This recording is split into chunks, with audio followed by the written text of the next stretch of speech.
प्रिय भाई और भौणी माने नमस्कार।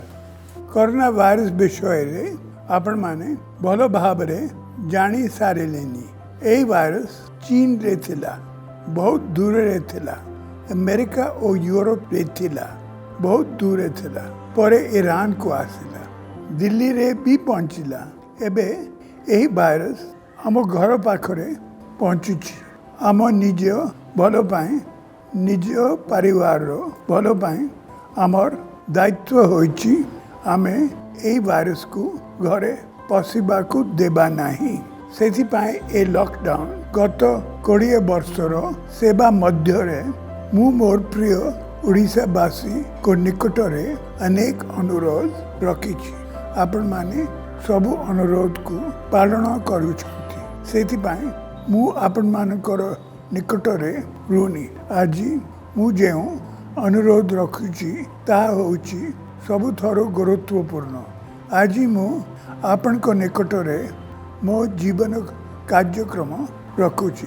आपण और आपण परिवार सुरक्षा आपण को हाथ रे।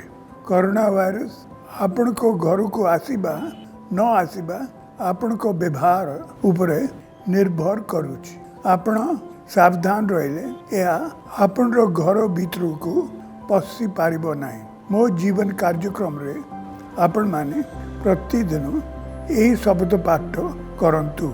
मु मोर पिला छुआ बापा माँ को नाम रे शपथ करी कहूछि जे मु वर्तमान समय रे बाहर को जीवी नाही। बाहर को गले कोरोना वायरस मो साथी रे मो घर को आसी पारे एवं मो परिवार रो क्षति करि पारे। तेणु मु एबे बाहर को जीवी नाही।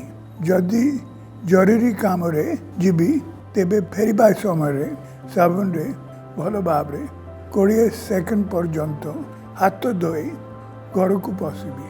कोरोना वायरस को केबे भी मो घरे पशिबा को देबी नाही। मोर परिवार पाए विपद रो कारण हेबी नाही। एही शपथ को आपण परिवार सह पाठ करंतु। निज घर रे एंट्रेंस रे यह को लगांतु एवं वीडियो करी सोशल मीडिया रे मो पाख को पठांतु। मोर प्रिय ओडिशावासी आपण माने मोर यही अनुरोध रखंतु। घरे रहंतु, परिवार को बचांतु। बहुत बहुत अनुरोध। नमस्कार।